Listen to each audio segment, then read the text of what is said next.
Hey, good day. It's Chris here, Safety Dog. It's 1 o'clock, which is really unusual since last week I had so many technical difficulties. I think I got things working a little bit better this week. All right, so I want you to watch what we're doing today. So there we have, hopefully we've got the CVOR questions on the screen now. And I'm going to go through the questions that I received this week. And at the very end of today's presentation, I have a question for you because I'm looking for some help. And so I'm going to pose that question to you at the end of the seminar or at the end of this brief um, question and answer period today. And we will be doing that at the very end. Remember, this is Chris, Safety Dog. I'm not the government, I'm not the MTO, but I am here to answer your CVOR questions. And the first question I got this week, oops, hang on here. Oh, we always have to have some technical difficulties, don't we? All right, so at the end of this, I've got a question for you. But the first question I got, and I just cut and pasted this from the email. I do know that safety is the #1 in trucking, and I have a small furniture company or store and do deliveries in my trading area within 80 to 100K. The truck will be registered between 6,500 and 6,900 kg. One driver, no driving to the US or Mexico, and not out of the province. And let me see if I can move something here. And the test is geared for the same box truck and semis. I think what this gentleman is asking is the test appears to be asking a lot of questions when you go to apply for your CVOR about those trucking companies who are multi-trucks, who go out of the Ontario province, who are carrying, tractor trailers, basically, is what I think he's trying to ask the question of. And absolutely, that is where the test is geared towards. As we've said before, there are 3 types of tests. There is one for the trucking, one for towing, and one for buses. So they do have 3 different types of tests. And when you go in, you have to declare on your application form what type of business that you are doing, and then they will tell you which test that you have to write in accordance with the one that's most applicable to what you are doing. So he's absolutely right. You've got to know about the hours of service, for instance. You've got to know about a little bit about IFTA and going out of the province, because the test is going to be asking those questions. All right, so hopefully I answered his question. I believe that was from Mo. I also got this email, and I thought I'd throw that in today. It says, hey, your $1,999.96 refund has been processed to your credit card for the Galaxy Man reference number. It'll take up to 3. If you're happy with my response, click on the survey. Of course, this is a spam email. Somebody sent it to chris@cvor.ca, and I just left it on there to alert you that, of course, it is a scam, and it was part of the spam email, and I did not click on the link. And hopefully you don't click on that link either. I just thought that was kind of funny, and we'll leave that one in there today. This email came in. Thank you for your service. It was a great help. Went and passed the test after I wrote yours. Well, thank you very much. I appreciate all of the words of encouragement. I am working on something new for everyone. And so words like this help a lot. Yes, if you've signed up for my CVOR practice test that you can do online, and I am giving you 77, I believe it is, free practice questions in order for you to go write your CVOR test. One of the very first letters I send out, you probably understand that when you sign up, you get automatic emails from me. I think there's 5 or 6 that come out every few days. One comes out to you. And of course, you can always unsubscribe. The unsubscribe is at the bottom of the letter that I send you. That's in accordance with the law. you always have to have an unsubscribe if you're doing these automatic emails. And that's what you're subscribing to. But anyways, one of the very first questions I ask is, can I refer you to an insurance broker, a trucking specialist insurance broker? And this person said, yes, I could. And what I do is I forward the response on to an insurance broker. What makes a trucking insurance broker special, at least in my opinion? I'm not a broker, but I have many friends and acquaintances who are insurance brokers, and they're damn good at their jobs. You really need to have a trucking specialist take care of you. They understand the risks and the needs of you, a trucking company. So I just want you to know that your regular car insurance broker, they are probably excellent, and I'm sure they're excellent at writing your house insurance and your car insurance and the normal risks that they are educated to cover. They may not be a trucking insurance specialist, and some try, because of course the trucking premiums are quite substantial, and therefore the commission to the broker is substantial as well. They may not be doing you the best service if they are excellent at writing car and home insurance and you need a trucking insurance broker. So please, if that is you, you don't have to go through me by any means, but seek out a professional trucking insurance broker, somebody with lots of experience, especially right now when trucking insurance is very challenging. We are in what is referred to as a hard market at the moment. It is extremely difficult to get trucking insurance and to keep your insurance. So one of the very first things, if you are going to be starting a trucking company, is make sure before you make any investments that you can get trucking insurance. The brokers that specialize in this will tell you what is needed and whether they have a good chance of getting you insurance or not.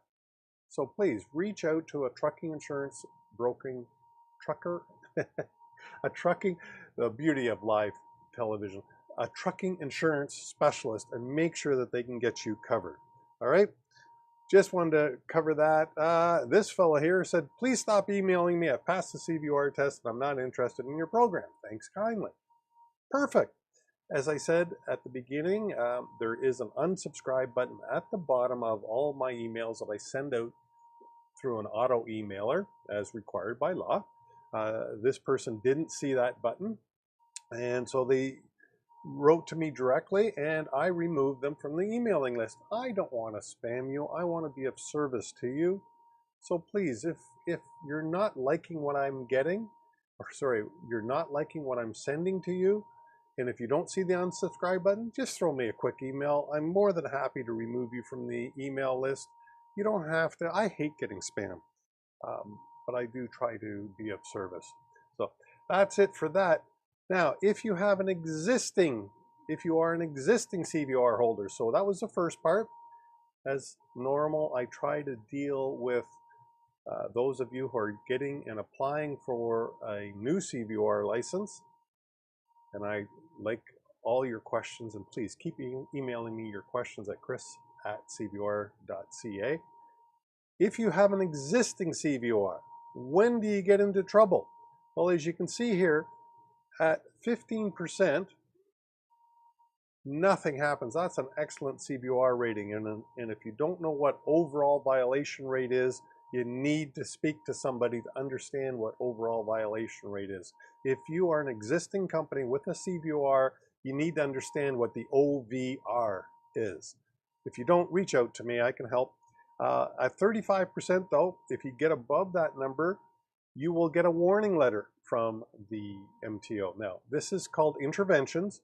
So this is the different levels of intervention and when you might get a knock on the door or a letter, some way that the MTO is going to reach out to you and try to get your attention to pay attention to the CVOR. So at 35%, you get a warning letter. At 50%, you go on the list for a Tier 1 audit. Now, this number, the overall violation rate at 50% generates, I'm told, between 70 and 80% of the ministry facility audits. And that's when the ministry comes out to your facility and performs an audit looking at your driver files, your maintenance files, your hours of service are the three main categories. That's when they come out, when you get over 50%. However, that is only 70 or so percent of all of the audits. The remaining audits, anywhere from 20 to 30%, are when you have an activity that catches their attention. So if you're involved in, God forbid, a fatal crash, you would likely be audited. If you have a wheel off, you see what I mean? A substantial catastrophic event that catches the MTO's attention, you are likely at that point to have an intervention. Okay? MTO is going to reach out. So at 50%, at 70%, your rating is going to automatically change if you are satisfactory unaudited, or if you're satisfactory. At 70%, you're going to become conditional. All right. At 85%, you will be asked for an interview. And those interviews are not fun. This is where you go to St. Catharines, you sit down with someone from the MTO, and hopefully you've put together a game plan of how you are going to fix your CVOR. They will listen to you and offer suggestions and criticisms so that you can go back and fix your CVOR. Then if you ever get to 100%, you are then rated unsatisfactory, and this is when sanctions can kick in. And sanctions are when they can limit your fleet size, seize plates, suspend your operating authority either for a short period of time or for a really long period of time, such as shutting you down. When you are over 100%, you will be asked for, again, you go down to MTO for what is called a show cause hearing, and you must show them cause why they shouldn't shut your company down. So that's what happens at 100%. So again, at 15%, you might be rated excellent. You are certainly satisfactory. 35%, you might be satisfactory, or of course, satisfactory unaudited. At 50%, you're asking them to come in and audit you. And I say asking, you did in a way by not getting your CVOR down to a level. At 70, you go conditional. 85%, you go for an interview. And at 100%, we have sanctions. So that's real quick for those of you who have an existing CVOR. And again, there are 5 different ratings. You need to know this for the test. And for those of you who have a CVOR, you should know this. You could have an excellent rating. You have to have passed an audit. And there's some other things that go with an excellent rating. But you had to have passed an audit, and your overall violation rate must be quite low to achieve excellent. If you pass an audit, you can be rated satisfactory as long as the number remains below 70. If you haven't passed an audit and you are 70% or below, you will be satisfactory unaudited. At 70% or higher, it is conditional, or if you failed an MTO facility audit, you would be then conditional. And lastly is unsatisfactory, and this is when you get above 100%, you will be going to unsatisfactory. I mentioned earlier that insurance right now, and this is April the 15th of 2019 when I'm recording this, insurance is what we call a hard market. It is very difficult if you have any blemishes on your record. And a blemish, certainly, I cannot see at the moment people who are unsatisfactory getting insurance. I know the difficulties that many people are having when they are conditional. And conditional, it's extremely difficult. All right, so unsatisfactory, you would likely be put out of business today by the insurance company. As I say, April the 15th, 2019, a very hard market, very difficult insurance market at the moment. So that is it for your CVOR ratings. You need to know that for the test. You certainly need to know that if you are operating a trucking company. And lastly, this is my question for you. I am looking for beta testers. If you are interested in being a beta tester, I'm working very hard on creating a course to help you pass the CVOR application test. And I'm calling it the CVOR Test Prep course. I'm just about finished the first of 5 modules. As you know, there are 5 main modules that you must study to get your CVOR license from the ministry. And I finished the recordings. I'm now creating the questions and doing some of the background work on the first module. And I'm looking for beta testers to give me a hand, to give me some feedback. So if you are interested in being a beta tester for the next short period of time, I will open it up for free. This won't last more than, I wouldn't think, a couple of weeks. I would leave this open for you. Email me, chris@cvor.ca, and I'll put you on my beta tester list, and I'll give you access. I anticipate having this ready in the next 2 days to start testing. So I need some testers, and if you don't mind playing with some software, it's going to be, sorry, not playing with the software. What I need is feedback on the content.